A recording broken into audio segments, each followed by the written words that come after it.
Your 401k, The Missing Piece by ewatch401k.com. There are really four pieces to your 401k puzzle. The first is your company or the plan sponsor who provides the plan. Then there's a third-party administrator who makes sure the plan is always in compliance. And then you have the record keeper. The record keepers are the Fidelities of the world who provide the investments, your statements, your access to your account through online and such. And then you have the investment advisor who sets up the plan and monitors your core fund lineup. So what's missing? Professional money management in the form of active management. Now we know that you have a whole bunch of different funds to choose from in your 401k, and knowing which ones to select can be confusing.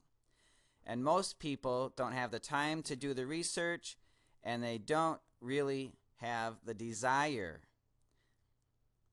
They also don't know when to change the investments. The single largest question I've had as an investment advisor has been, how should my 401k be invested?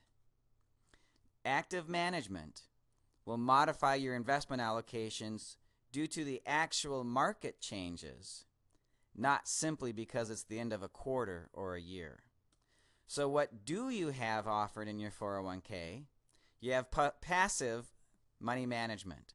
Now this comes in the form of asset allocation funds or target funds.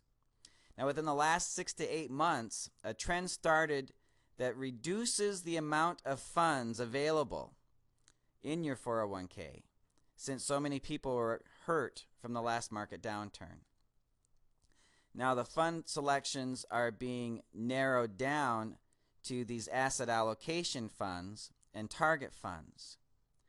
Unfortunately, you can see the S&P 500 here in the dark blue and then two different target funds. Now, when the S&P 500 goes down, you can see that these funds go down. When it goes up, these funds go up. When it goes down hard, they go down hard, and such.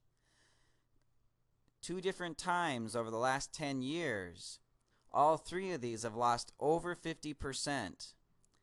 Two different times. This is not the way to reduce risk in your 401k. We, over the years, have found a better way. We know that nature works in cycles.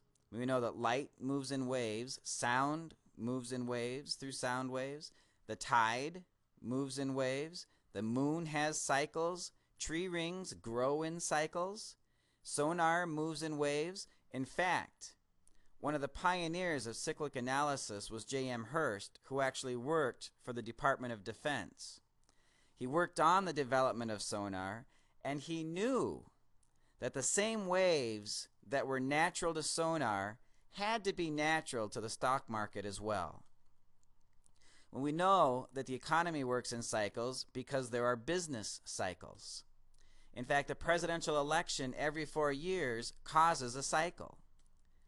You can see here the actual election year, the S&P has averaged 7.4%. The year after the election, it went down to an average of only 2.7%, and the third year of this cycle, the second year after the election, 5.6%. And now the fourth year of this cycle is actually moving back into the campaign season again, where whoever's in charge is trying to make the economy look as good as possible for the next election. You can see the average return is 18%. So if you invested $1,000 back in the 1952 election and you invested 2 years prior to the actual election on the upside of the cycle, your $1,000 would have turned into almost $31,000. Had you done exactly the opposite and you bought at the top of the cycle right after the presidential election and then held it for the next 2 years and sold at the bottom of the cycle, your $1,000 since 1952 would have only turned into $2,190. Dramatic difference. $31,000 versus only $2,000. This was a study done from 1952 through 2004 by Ned Davis Research. Now, tax season also causes cycles because we know people spend money differently due to tax laws at different times of the year. Seasons themselves cause people to spend money differently. And the Fed monetary policy probably causes the largest cycle of all, which is the business cycle. Now here's what a hypothetical sine wave looks like. It goes up and then down. In the perfect world, if we would be avoiding the downturns, and then it goes right back up and repeats. So through history, sine waves will go up and down and repeat.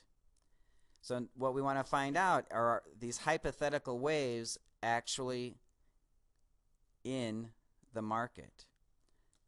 So here's the S&P 500, a 200-day moving average from 1998 through 2010. It looks like a couple of waves. Hypothetical, reality. Hypothetical, reality. Waves are all over in this S&P 500. So what about the NASDAQ? 1999 through 2002, my goodness gracious, that's a wave. Same NASDAQ from 2006 to 2009, that looks like another wave. So it looks like the hypothetical is actually reality. Now here is the Oppenheimer Developing Markets Fund. This is during the recession that occurred early in the decade. If you start on the left-hand side of this fund, as the fund was going down, our investment system was not in it. And then, as it looked like we were starting a new cycle, our system bought in. And then we stayed in until it looked like we were going over the top of the cycle and heading down, so the system automatically bought out or sold out. So now our portfolio was sitting in cash, gaining some interest, while the actual fund continued to complete its cycle on the downside. Then, as the cycle started coming back up early in October of 2002, then we can see that the system bought in again.